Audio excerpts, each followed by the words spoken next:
I again apologize for the slaughter that was that top 4 match. We do have Andrew Hedrick, who just won the Orlando Regional Championships a few weeks prior.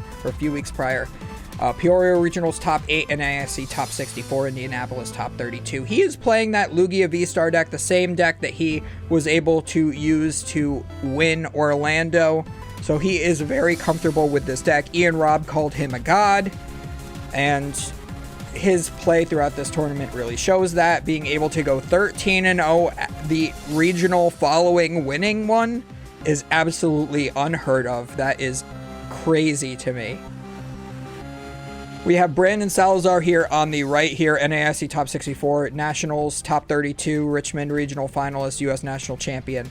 Again, same records that we saw before. We do have the head judge here at the table, along with another judge as well. They will be watching this match. He is on the Eternatus VMAX Galarian Weezing deck. I keep wanting to call it Radiant Eternatus because that card just came out, but that card is bad. Much worse than this deck. I still think that this deck is super just rogue, and he just got really lucky and ran hot. Like, that does... Like, I think that this deck at absolute best, is tier 2. I think, personally, it is still tier 3. He just probably hit a ton of Lost Box decks. He probably hit a lot of Lugia decks that just were not able to draw the right cards.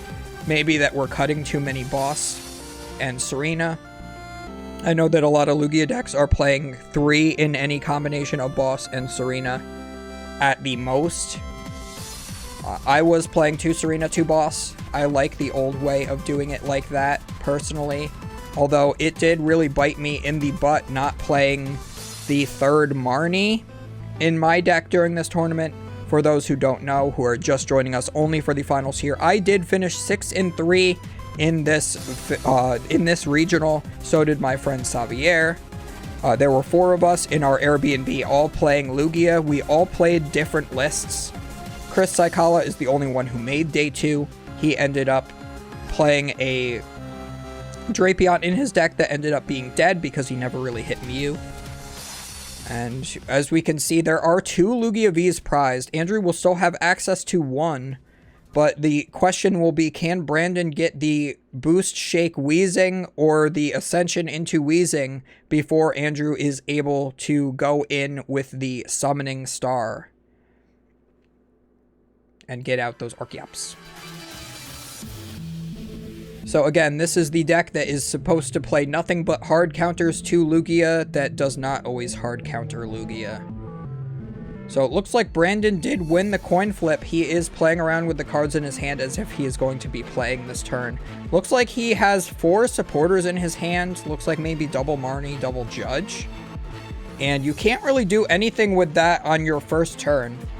So he just passes. And that is exactly why I think that this deck is not very good. Is because you can just kind of have starts like that. He started Crobat. He has nothing that he can play this turn. Has no way to even get a Coughing. Andrew is looking at his hand. He sees there is an Evo Incense that can get the Archeops. He will be able to discard that Archeops with the Ultra Ball to get a Lugia V, the only Lugia V in his deck due to his prizing. It will be very important for Andrew to check his prize cards here. Also really funny, they really have to adjust the face cam here for Andrew because he is so tall, his head is actually being a little bit cut off from the top of the frame, which is the exact opposite for Brandon, who is slouching. Kind of funny to notice that. Yeah, Brandon's slouching. I mean, he's a decent height, but he's slouching, and then Andrew looks like kind of tall and lanky, so he's getting cut off, so that's kind of funny. But yep, so we are seeing this Evo Incense search in that deck. We are identifying all of our prize cards. We're even starting Radiant Charizard. If Brandon is able to just essentially draw pass again on the next turn, it is likely that Andrew will just win the game. He'll be able to attack with Radiant Charizard and just take the knockout on Crobat V. Now, this round, I did not actually watch too much of. It was top 8 and top 4 that I did watch, and I got really disinterested after I saw that Moffitt did not make it into the finals. Because, again, personal friends, you always want to watch them do well. A little unfortunate Ian didn't make it into top 8. He was the highest ranked 34 match point from Breakers, but no 34 match pointers even made it in. All of the 35s did at a clean cut. What is my cat doing? Okay, well, I'm sorry about that. I thought my cat might have been trapped in the bathroom, but she definitely was not. I found her under my desk crying at me, making sounds as if she was trapped behind a door, and I just bopped her on the head a little bit. She's just upset that there is no room on my lap for her right now. Sometimes she tries to squeeze in. She did try a little bit earlier, but, you know, sometimes we gotta record our commentaries. Also, before we get too far into this match, I do want to say that I do want to do the commentary for the Japan tournament, the Japan Standard Scarlet and Violet tournament. I think that that would be really interesting to do. I am going to have to brush up on the cards that are released in Scarlet and Violet so that I know what all of the cards do. But I will be doing that after this. Actually, I might want to do my Knoxville region because I haven't done my Knoxville tournament report yet, so I'm gonna have to record that first. It'll probably go up before this, but I still have to record it while I still remember all the matchups and everything.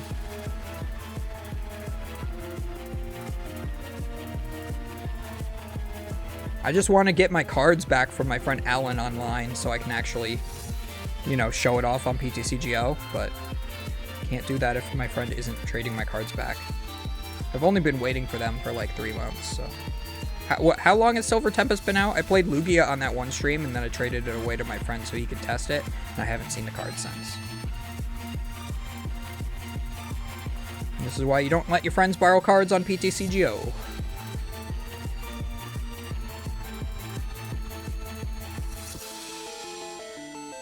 So we just saw the Lugia V come down off that Ultra Ball, an attach of the V-Guard energy, and a pass. We are going to see, it looks like the Eternatus V is coming down onto the bench here for Brandon. We are also going to be grabbing a Crobat V from the deck. I believe that was off of a Quick Ball, maybe. A little hard to tell. The Marnie was also played, so Andrew does have limited options going into this next turn, but I believe... Is that a... Oh, that might be a Boss's Orders. I thought that was a Marnie for a second. So his hand, pretty dead.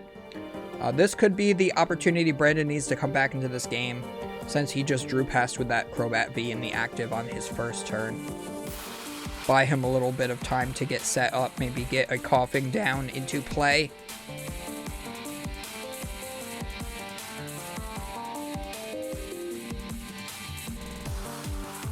We do see the Temple of Sinnoh come down. The Galarian Zigzagoon will ping for 10 damage, looks like onto the Lugia V. I think that is correct because when you evolve it and you have the Choice Belt, you will still be doing 270 with a full bench with the Eternatus V Max. Again, I keep saying Radiant, I don't know why.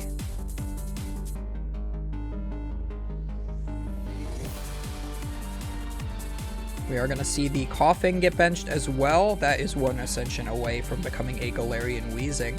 Looks like there is a Weezing in his hand.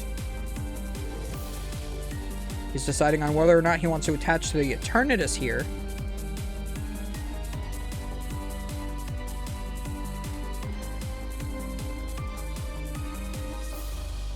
Does do that, and then I think he just has to pass from here. He can't really do anything else. He can't move that Crobat. He doesn't have Switch in hand.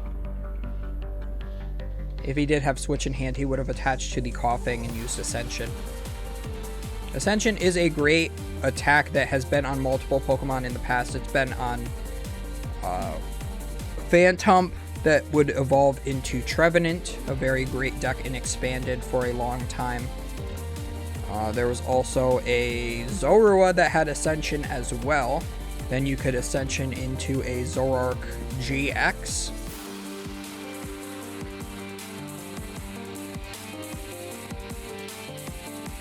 It looks like they put the wrong Oranguru on screen for a second. That's kind of funny that that one even came up for them. So we do see the Primate Wisdom Oranguru come down. The Luminion V comes down to grab a Professor's Research. That will allow Andrew to draw a bunch of cards, hopefully get set up with a couple of... one more Archeops in the discard along with a Lugia V-Star Evolution. then we will be able to get everything we need in play. Unfortunate for Andrew, also the Temple of Sinnoh is in play, so that would require Charizard to retreat for 3 energy cards. The double turbo does not get its benefit, it would become 1 colorless energy. So I think maybe you leave the Temple of Sinnoh in play. Well, you can't really remove the Temple of Sinnoh at this point unless you get the Lost Vacuum. So we will have to see if he is able to attack this turn. If he can't, he might be able to let the Charizard die to an Eternatus and then just be able to discard the stadium with the Lugia V-Star. Would not be the worst case scenario, but I don't think Brandon is going to play into that if he can avoid it. In order to get here a 12-1-2 record, yeah, it looks like they just have their Swiss records on here, which is odd. Normally they put their wins in top 4 and 8 onto their records. So Andrew should be 14-2 right now.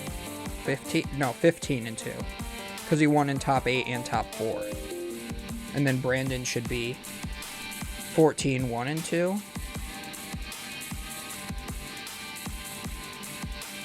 Yeah.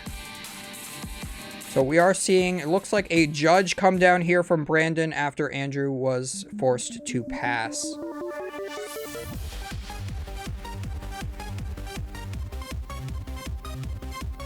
They're both shuffling up. They're going to redraw a fresh hand of 4 out of their newly shuffled deck hands here.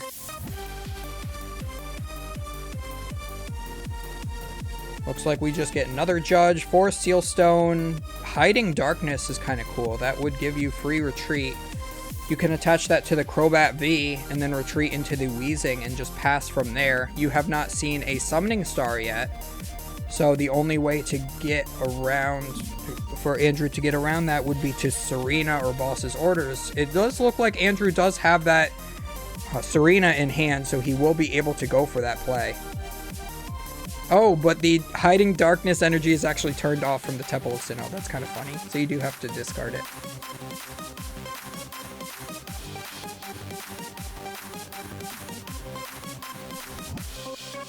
Yep, so we see the retreat and just pass. Putting the ability lock active.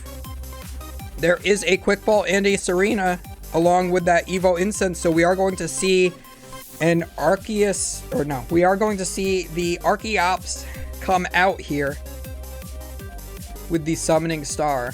The only thing is that Temple of Sinnoh is still in play, so it's going to be a little rough trying to get this Charizard out of the active. That's the worst part of this so far, is that he did not start the Lugia V, but he did prize 2, so it's lucky that he even was able to get into 1 at all. So we are going to see the Serena come out.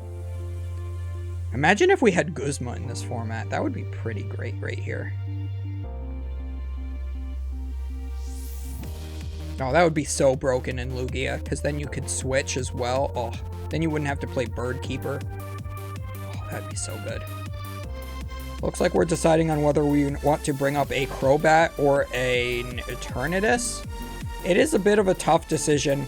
The Crobat is the safer knockout, but the Eternatus is the more aggressive play. You would be, if you can get rid of the Temple of Sinnoh, you would be, if you were able to get rid of the Temple of Sinnoh, you would be able to potentially hit for a knockout here. Actually, no, even with the Temple of Sinnoh in play, you have the Choice Belt on there. I forgot. He did attach a Choice Belt to his Lugia V-Star. So he does have that option available to him. He is going to Quick Ball away the Archeops. Yeah, and I think what you have to do here is you have to attach 2 energy to the Lugia with one of the Archeops. With the other Archeops, you can attach 2 energy to the Charizard, and then attach for turn to retreat it. You'd have to retreat all 3 of those energy cards. Unfortunately, there is no energy card in hand for Andrew. So we are just going to see the Summoning Star. It will likely just put 2 energy onto the Lugia, 2 energy on the Charizard, and then pass is probably all we're going to see. Or maybe he just does the 1 Archeops to charge up the Lugia. Maybe he just leaves energy off of the Charizard and doesn't worry about that. Maybe tries to draw into Bird Keeper if he's playing that. I know he was playing Irida in Orlando. Oh, it looks like he's still playing Irida. I think I see that in his deck right now.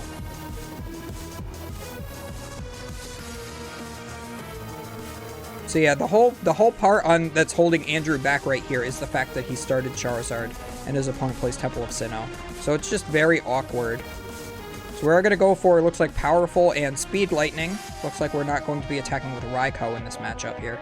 We are going to go for double Capture Energy onto the Charizard as well, and likely just pass the turn from there. If Brandon is able to move this Crobat V, he will be able to just go right back into the Ability Lock, and it will just be whether or not Andrew is able to top deck an energy card or not. I would not be opposed to Andrew playing the Quick Ball here just to thin his deck of one more Pokemon to increase the odds of him drawing an energy. Since he did just accelerate multiple energies out of his deck, it will be a lot less likely for him to redraw into these. My cat is doing acrobatics on my couch right now.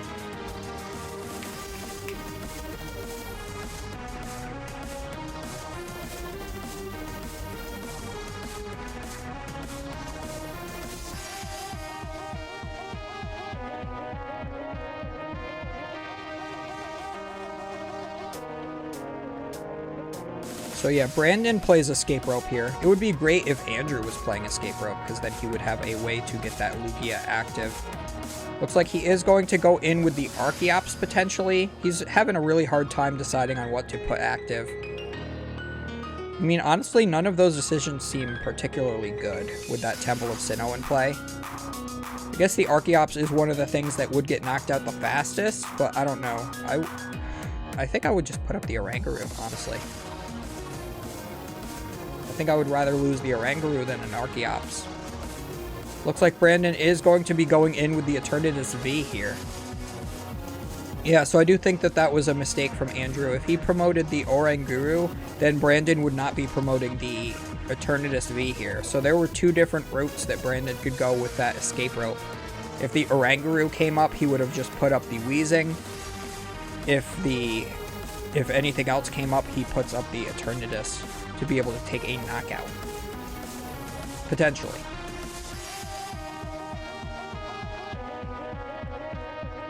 He does have the amount of Pokemon in play for an Eternatus VMAX to one-shot an Archeops. He is doing exactly 150 right now. It does 30 damage times the amount of dark Pokemon in play and allows you to have a bench of 8 so long as all of your Pokemon in play are dark. We are going to see an Ultra Ball, discarding another Ultra Ball, and looks like maybe a Coughing as well, looks like. Yes. We have the Radiant Hisuian Sneasler still in hand. We can bench that as well, so that we have another Pokemon on the bench. We are getting the Eternatus V Max, so Dread End will be doing at least 150 this turn, knocking out that Archeops, leaving Andrew with only one more Archeops remaining. That way, a Yveltal cannot be charged up in one turn. He will have to bench an Yveltal at least the turn prior to using it in order to get the value off of it. So it looks like we are going to be promoting the Lugia V-Star.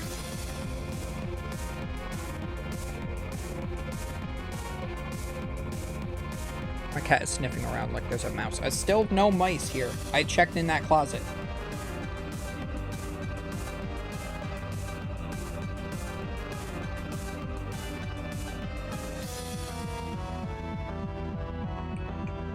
Stop slinking.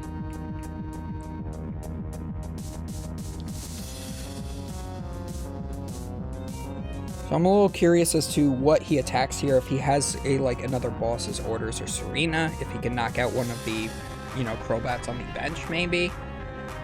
Or if he's just going to hit into this VMAX here.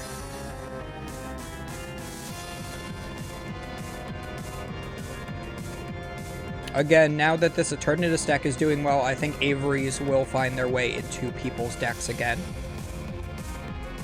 Because now you have, that's not only an out to this deck, but also to Reggie's as well. Maybe even playing Collapse Stadium. There were a lot of people telling me that they wanted to play Collapse Stadium in Lugia, and at first I did think it was a bad idea, but if the play usage of Eternatus does go up, I think Collapse Stadium is a must in Lugia.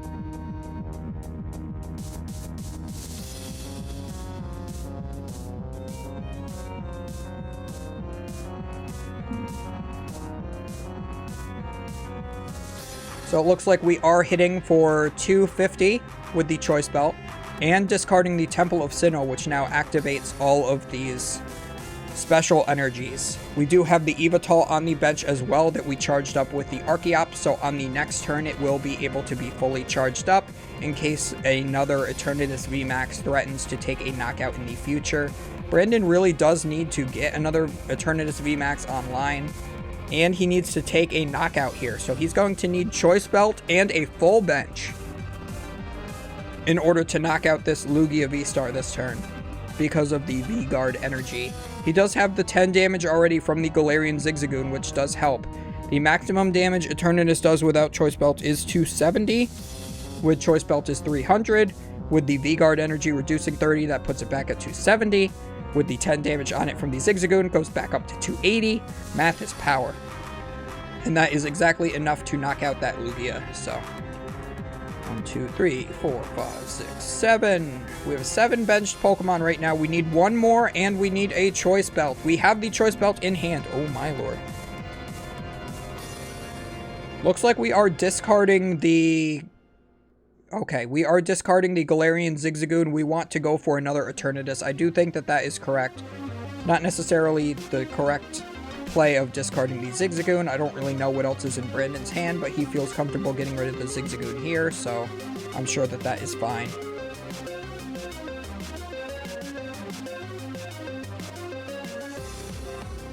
Looks like the head judge is running to the side of the table in order to make it clear that, in order to like rectify the fact that we can't really see the full bench. He is going for the 4 and 4 now, which is perfectly fine. I like 5 and 3 because 5 is your normal bench, and then you can have your bench sitters like your Crobat all on the bottom row.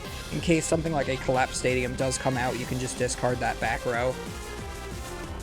But I guess Collapse Stadium is a bench of 4, right? So maybe 4 and 4 is more correct in this format in particular. It's not like replacing a Skyfield going back to 5 on bench. There is no Hex Maniac to shut off the ability, so there's that too. But we do see a Choice Belt here.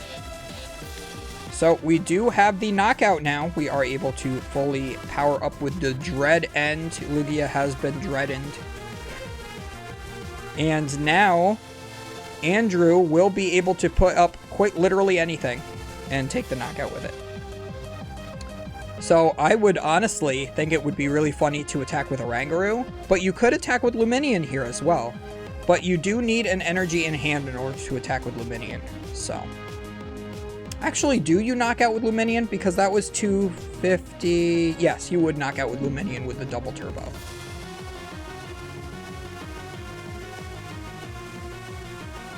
See, it's a little awkward that he only has that one Archeops, so again, I think that play earlier where he essentially sacrificed the one was not ideal. We are just going to need one Heat Fire Energy or Aurora Energy on this Charizard in order for it to be able to attack. We will be able to take 3's prize cards, and Andrew will go down to 3 remaining. That will open it up so Brandon can play Roxanne now, should he be playing that. I haven't really seen that from him yet. I don't believe.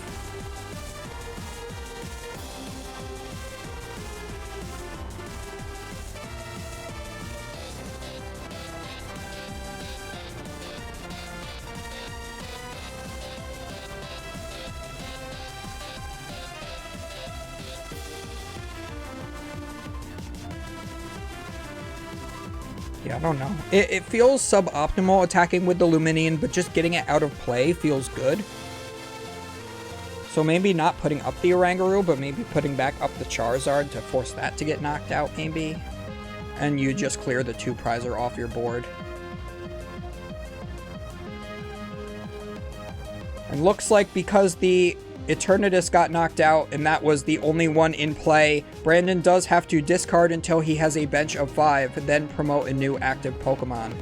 So 3 of those Crobats do go to the discard pile. It will be a little harder for Brandon to be able to take some knockouts here, but that's perfectly fine because you no longer have the danger of those Crobat bench sitters in play.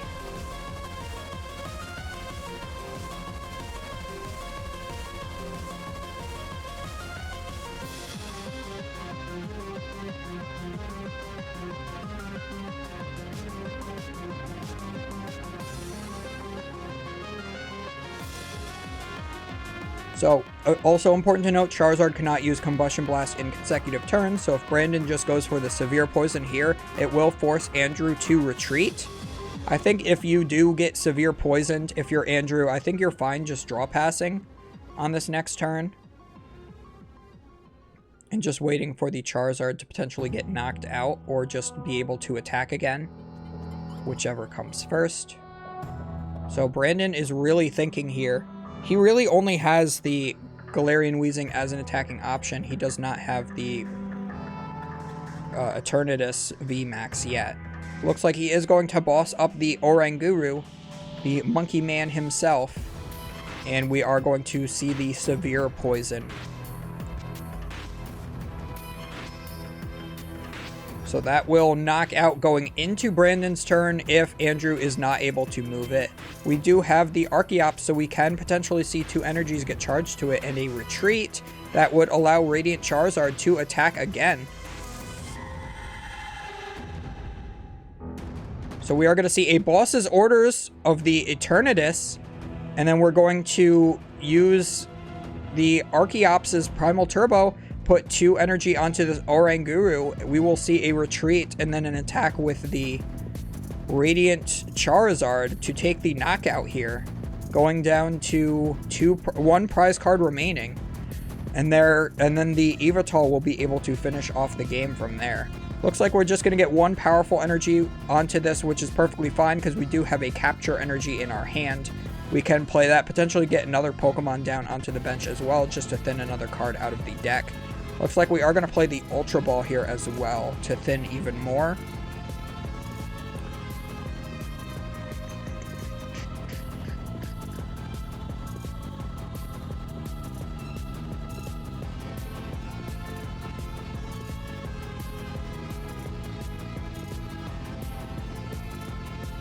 So there is the Lugia V-Star getting off that Ultra Ball. We can play another Ultra Ball, I believe, is in hand. We might be able to just discard that again, or we can just keep it. Either way is perfectly fine. He is going to have to shuffle his deck again because of the capture energy. And this has been a fairly decently length game 1. It has been about 25 minutes so far. They started out with 70 minutes. There are 50 minutes remaining, just the same amount as a normal match. Brandon is counting how many energy cards have been used from Andrew, exactly which colors they all are, to see if that Evital can attack, if there are any chances of any other attackers being able to be powered up, if he can just maybe boss Oranguru and just wait until his opponent decks out. All of those are different options to potentially win the game here. So Andrew does go down to 1 prize card remaining. Brandon is forced to promote the Galarian Weezing. And is there an out here for Brandon? He's going to have to... I don't know. I don't know if there's anything he can do because the Radiant Charizard can take a knockout. It will take a couple of turns because he will not be able to attack on the next turn. But that does buy Brandon 1 turn. He might be able to just retreat the Radiant Charizard, though. We'll have to see if there is another Aurora energy in deck or a Hiding Darkness energy. I don't believe there were any energies left in deck, though, when I saw. There is a powerful Colorless energy in hand. Looks like we are going to Ultra Ball, thin those cards out of our hand in case we get judged. Make sure we only draw live cards if possible. We are going to get the Raikou Amazing Rare from deck.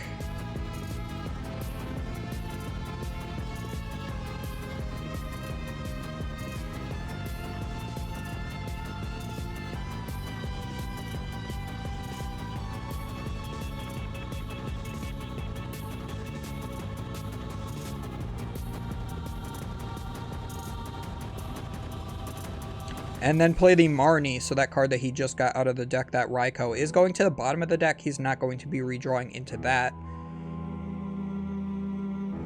We're going to see what we draw here. Looks like another Marnie. A Research. Is that 2 Marnies? Or is that a Boss's Orders? I can't really tell. He is just going to pass. He is going to allow another 6 damage counters to go down. If Brandon just passes again, or even Severe Poisons again, that will just be another 6 damage counters, knocking out the Charizard.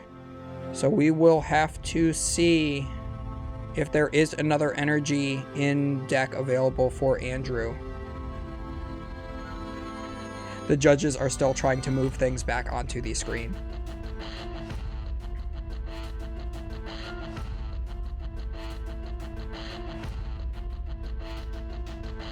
And I know in the last tournament I was complaining about the dice, how one of the pips on one of the blue dice was like damaged. It looks like they did fix that because this is a green dice set. I have not mentioned that yet. So it is red dice versus green dice. So it feels a little Christmassy, honestly. We do see a Temple of Sinnoh. We do have an Ultra Ball in hand, as well as a Pumpkaboo in deck, as well as a Lost Vacuum in hand as well. So that does not really matter. What it comes down to is, does he have the last energy to attack with this Yveltal? If he does not, Brandon wins. If he does, he wins.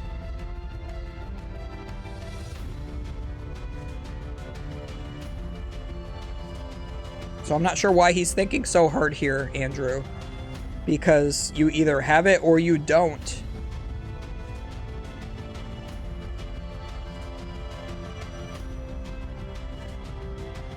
So he's going to promote the Yveltal.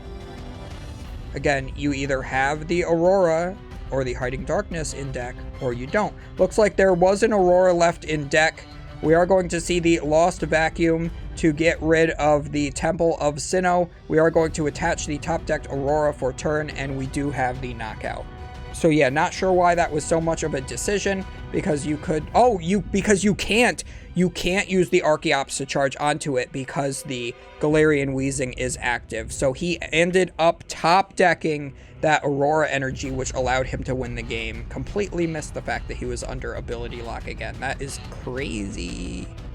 And Andrew is able to win game 1. We are going to go straight into game 2 here. We're going to see if Brandon is able to tie this up at all. If YouTube wants to load. Come on, YouTube. You could do... Okay, there we go. 2 Eternatus VMAX are prized. I'm not sure what the Eternatus VMAX line is in this deck, but if it's only like a 2-2 or 3-2... Brandon is in a bit of a pickle. He will not be able to get those attacks off with that. He's going to rely too heavily on these Weezings. Although I can't see that he would not be playing like a 3-3 line, right? Like it would have to be that.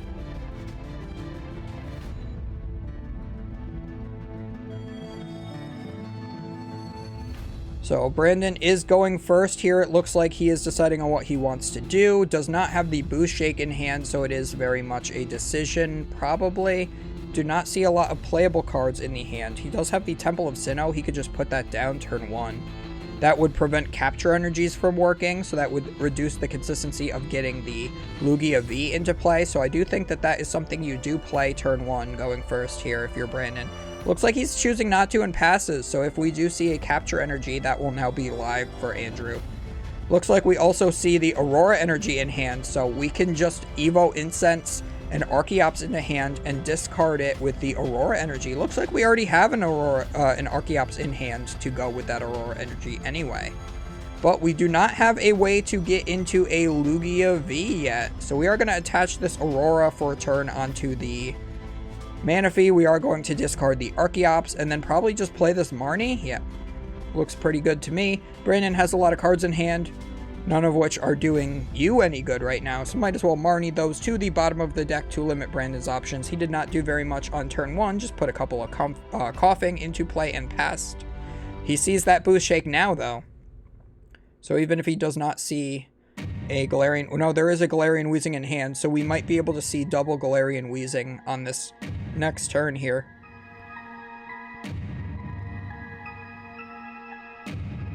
Looks like we are quick balling away Stoutland. Not sure I entirely agree with that because the Stoutland can take double prize cards on these coughing, but I guess you're likely going to see them evolve very quickly, so I guess that's fine. Because you're not going to be hitting 130 with a Stoutland. That's just kind of ridiculous.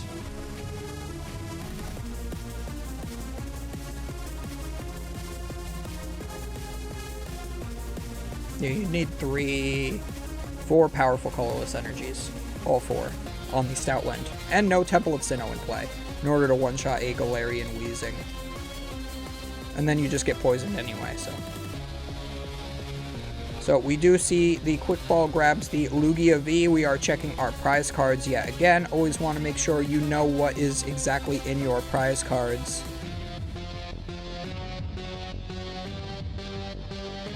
And it looks like Andrew is playing the Dunsparce during this tournament. He did not play that during the Orlando Regional Championships where he won, but he recognized that he likely is popularizing a version of Lugia that does not play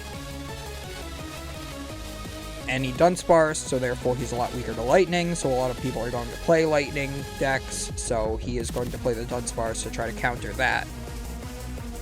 To counter the people that are countering you.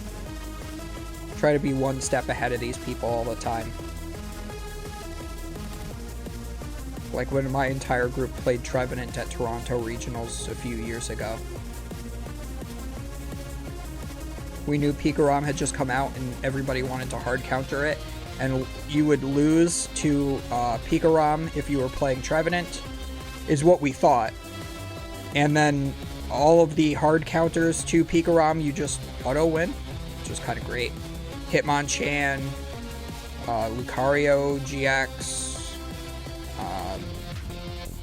Buzzwole GX, just all that stuff. You just win. It was great.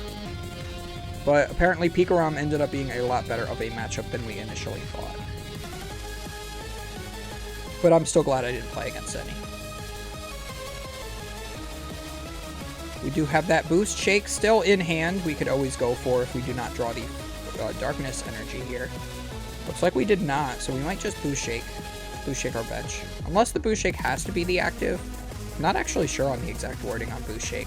I've only ever seen it played in Stone Journey, which only plays one Pokemon in play at a time, so. It might just say active, I don't know. So we do see an Eternatus VMAX in hand. We see another Temple of Sinnoh here. Marnie, double Crobat. We have played one Crobat for turn, it looks like here. So yeah, it looks like you can Boost Shake your bench Pokemon. So we are going to go for that here. And that just passes the turn immediately over to Andrew. So we are going to see, can we get Summoning Star off this turn? We will need a Boss's Orders or a Serena to bring up that Crobat in order to be able to do that. We will also need... Oh, no, we don't have that.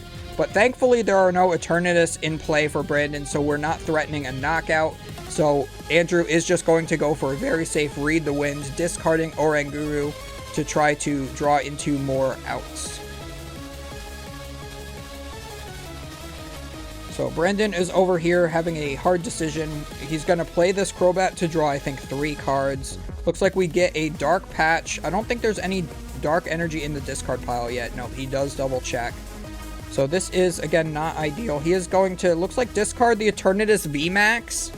No, so he is playing 3, but he does not yet realize he's seen, I'm pretty sure he's had a deck search at this point, right? Yeah, he had the Boost Shake. There's no way he's playing for Eternatus VMAX, right? So Brandon not checking his prize cards is actually killing him in this matchup because he no longer has access to any Eternatus VMAX, I would think. I have to know now. I have to know for sure. I'm going to look it up.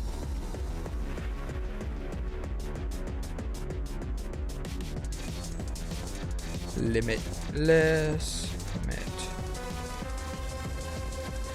So we are going to see a Marnie. Both players are going to have to shuffle their hands, put them on the bottom of their decks, draw another 4 cards for Andrew, another 5 cards for Brandon since he's the one playing it.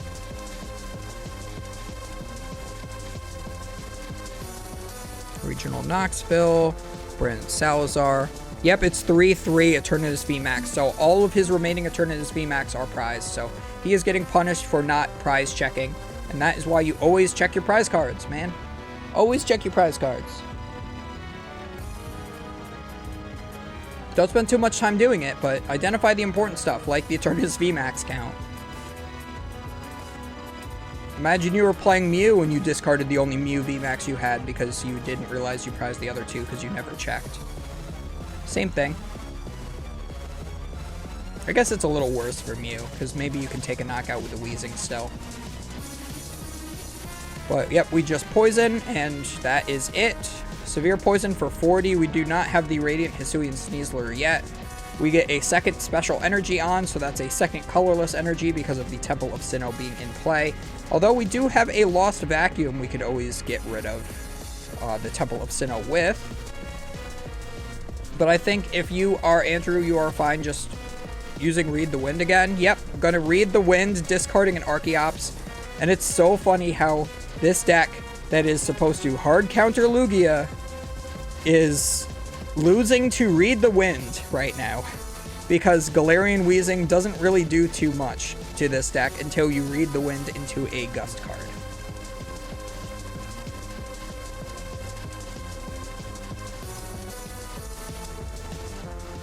And looks like we're going to see another Judge. Yep, going to see another Judge. See, the basic Eternatus isn't that bad of an attacker against VMAX Pokemon. Because you can attack for the 4 energy and do, like, double damage. What is it? It does, like, what is it, 150 plus another 150? I already forgot what it does. The Dynamax Cannon.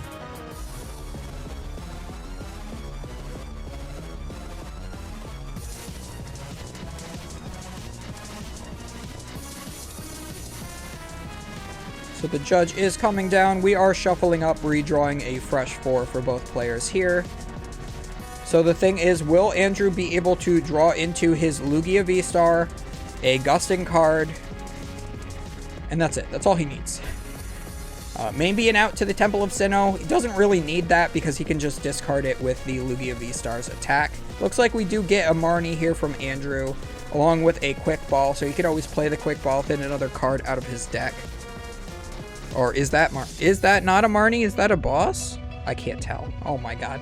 He's playing with the cards too fast. I can't tell. It's either a boss or a Marnie.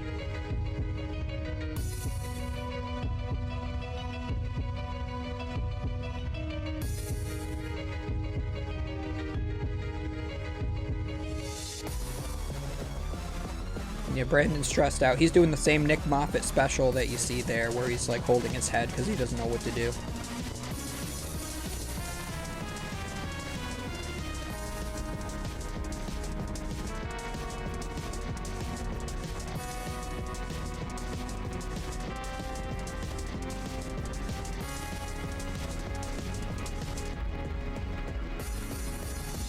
Still not making a decision here. He's got to make a decision, got to speed up, otherwise you're going to get a slow play penalty at this point.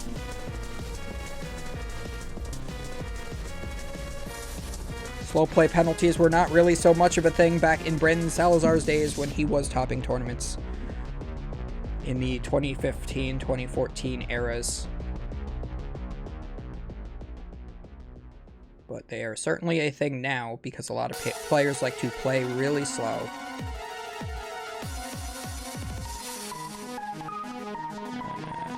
Yeah, oh, he was doing that because he realized finally that his Eternatus VMAX are all prized. That's what's going on there. Yeah, so he went to Ultra Ball for an Eternatus. Even though he discarded one earlier, he should have already known at that point that he had 2 in the prize cards. Looks like the stream is glitching a little bit. Nope, it's not. Andrew was just perfectly still. Weird.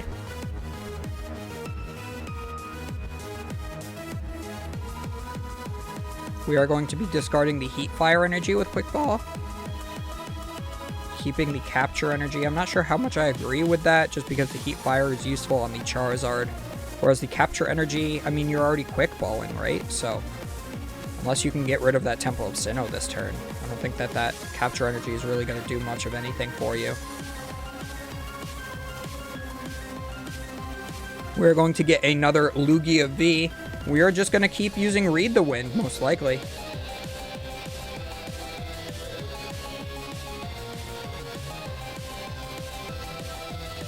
They have 30 minutes left. They are still only in Game 2. The first 2 games have so far taken a combined 45 minutes. Yeah, 45 minutes. That's kind of crazy, right? Yeah, 45 minutes on my recording right now. 45 minutes and 13 seconds. That's crazy. Absolutely cray-cray, as they call it. Looks like we are going to attach that Capture Energy to the active, so in all honesty, it doesn't really matter if he discarded the Heat Fire or the Capture Energy, because both of them were either coming into play or being discarded. And we take 4 more damage counters from Poison. So we are at 160. We go to 200 going back into our turn. And we have 1 more turn to turn this thing into a Lugia V-Star. And Brandon does not know what to do because he does not have an Eternatus VMAX available to him. He has no way to make his bench bigger. He cannot play more Crobats because of that. So that was a absolutely huge misplay. Brandon threw this match because he did not count his Eternatus VMAXs. Yeah, so he sees that there is the one in the discard pile. The other 2 are prized, but you didn't check. You could not afford to do that one. Just passes. And the Severe Poison puts us at 200 here right now for this Lugia V. Are we going to see the evolution this turn? That would be pretty sweet. Yes, we do. So we are going to live on what was 20 is now 80. We're going to heal the poison off. And we are going to be able to potentially get a couple of Archeops into play. Yep, we are going to boss up a Crobat. Since so many turns have passed, knowing that there are no Eternatus VMAX in play yet, he likely knows from Andrew here that Brandon has prized both of his other 2 copies of Eternatus VMAX. So is feeling perfectly safe just knocking out the Crobats here. We do need 1 more energy card, though, or a way to get rid of the Temple of Sinnoh. Looks like we are going to choose to just put the V-Guard energy on here instead. We are going to hit for 220, since all of these energy cards are turned off as 1 colorless energy with no additional effects.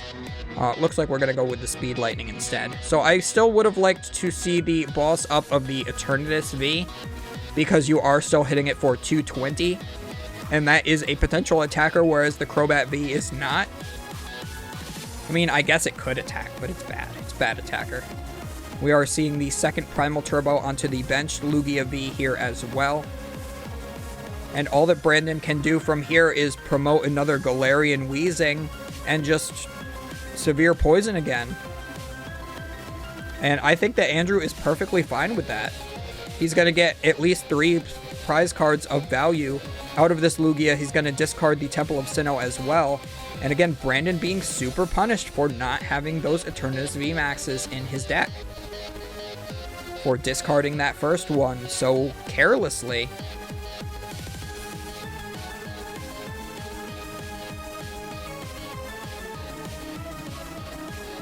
Looks like he is going to be able to play a Crobat now to draw some extra cards. Does get an Escape Rope. Not sure really what that does here. He does have an energy to attach. He can attach that to an Eternatus or to the Galarian Weezing on the bench. He does know his active one is going to get knocked out. He is thinking he might actually attack with a Crobat V, which will do 70 and regular poison if you can get Galarian or Radiant Hisuian Sneasler into play. That would be 3 damage counters for poison instead, being a total 100, but you can't get it into play because you have a full bench, because you don't have any Eternatus VMAXs in play.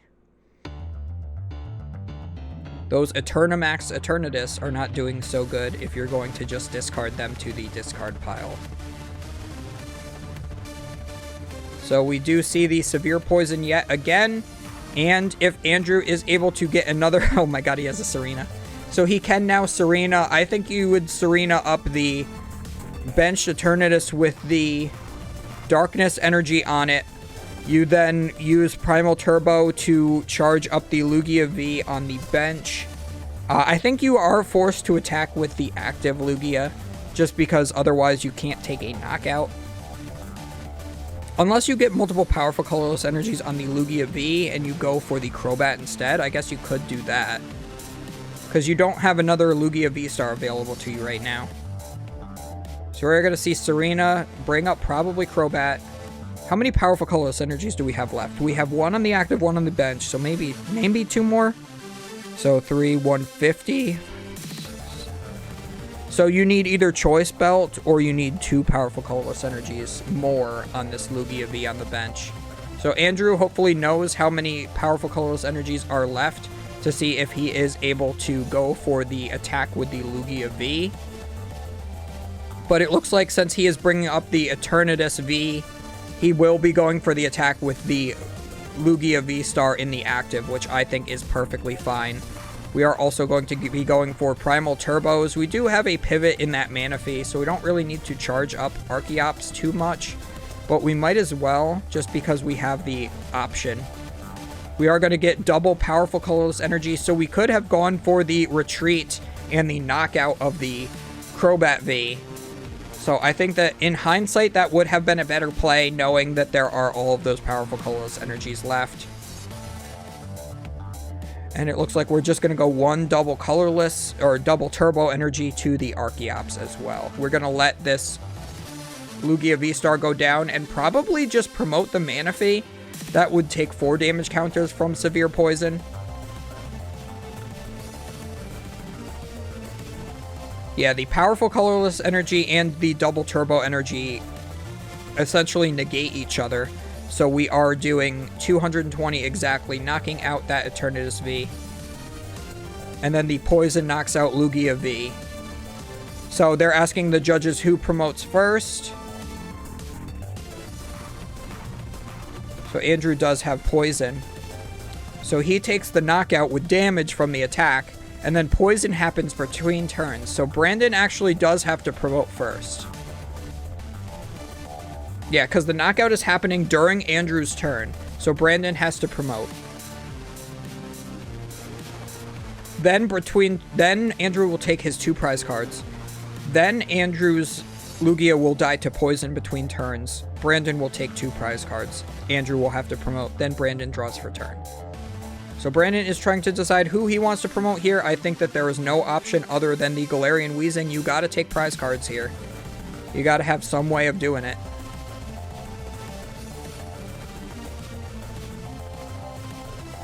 I'm not sure why this decision is taking so long. Again, this is getting into slow play territory.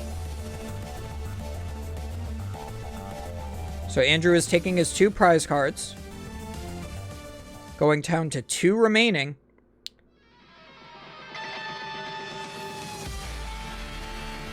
Then Brandon is going to take his 2 prize cards.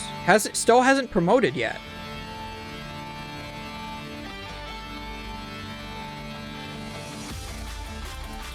So now he's seen his 2 prize cards. That should be a prize card penalty, in my opinion. Because he has not decided who he wants to promote, and it's not between turns yet.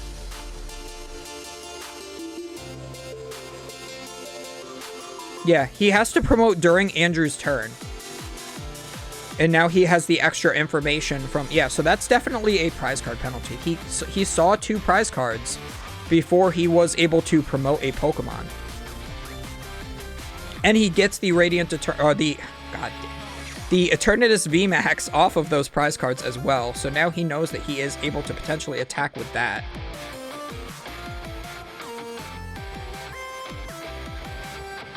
That's definitely like... I wouldn't say it's cheating because it's a really weird interaction. You kind of think that between turns happens at the same time as knockouts from an attack, but it's just not, it does not work that way. Andrew took a knockout, he takes 2 prize cards, Brandon has to promote. Then, between turns happens. Andrew's Pokemon gets knocked out from poison, Brandon takes 2 prize cards, Andrew has to promote. Then Brandon draws for turn. So that Weezing should have come up before he saw the Eternatus VMAX come off his prize cards into his hand. So that information could have made him promote differently. I don't think that he would have promoted differently. I'm just saying that that is a very big difference in information that could potentially help you win the game.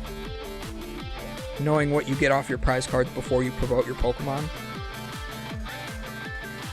So we are just going to organize our bench a little bit, it looks like here.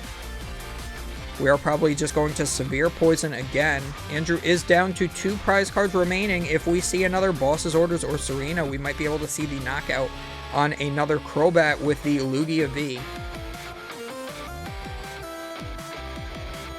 He has an Evo Incense as well, so if he has another Lugia V-Star in deck for him, he will be able to Evo Incense for that and then attack with an even better attacker.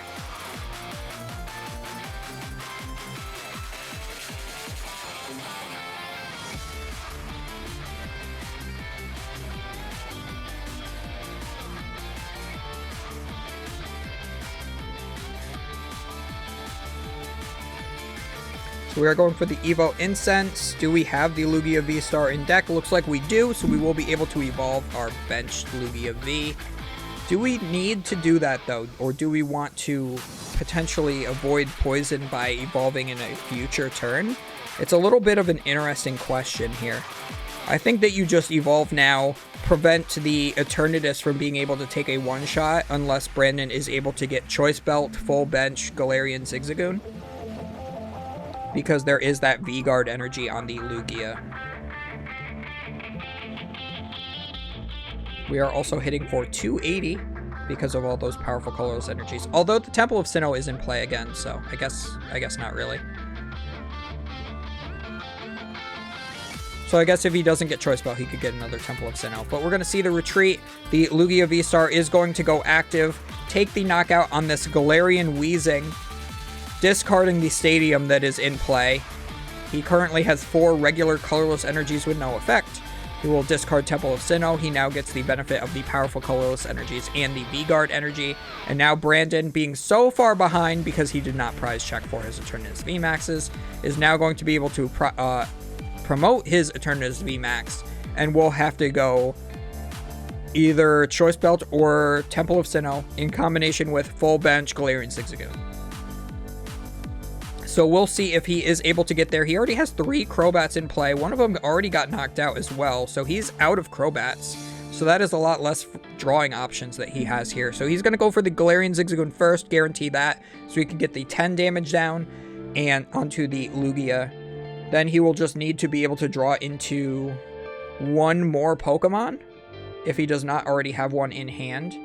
And then he will need the Temple of Sinnoh or Choice Belt in order to get through the V-Guard energy. Looks like we're changing our mind? Nope, we are going for the Zigzagoon. Does he have any more basic Darkness Pokemon in deck? Because I thought I saw only one other Darkness Pokemon, and I just saw that there is a Galarian Weezing in deck. So maybe there's not any more benchable Pokemon. So we are going to see an attach for turn. Looks like onto this Weezing. And then Marnie. Yeah, he does just put it down, but the table is a little bit slippery, so it did just slide. So it's almost like Brandon is playing the same way that Moffat did in the previous game, where his cards are just kind of going all over the place. Brandon is trying to draw into another Darkness basic Pokemon. Does not have one. And is pretty poop out of luck here for this game, I do have to say. We do see the evolution to the Galarian Weezing. We do have an escape rope, so he can take a knockout on something potentially, should he be able to retreat back into the Eternatus VMAX. However, yeah, that Lugia is going to live and likely be able to knock out anything that's in play except for the Eternatus VMAX. So as long as Andrew has a gusting effect, he wins the match. If he does not, I guess they could try to like trade 2 hits here, but that doesn't feel very good either.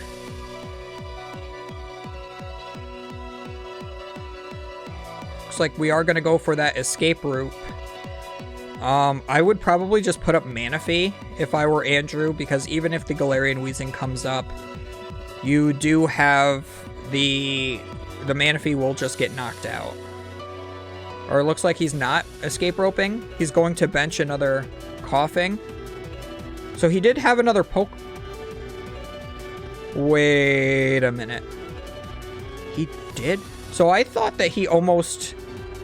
Did he take a card out of his discard pile? I have to rewind this. I'm sorry, guys. No, he has... Is that a Darkness Pokemon? I'm gonna really look at this discard pile now. Hang on. Because I see his hand got knocked. Okay, never mind. So he had the coughing in hand the whole time. And I was just bamboozled, I suppose? No, he has the quick ball for the...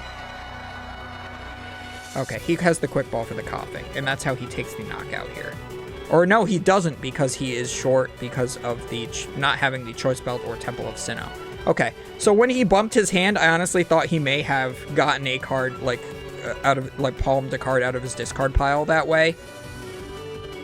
So I thought maybe he got the coughing out of his discard pile, but he definitely did not do that. He is going to go for the benching of the coughing and is going to hit for 250.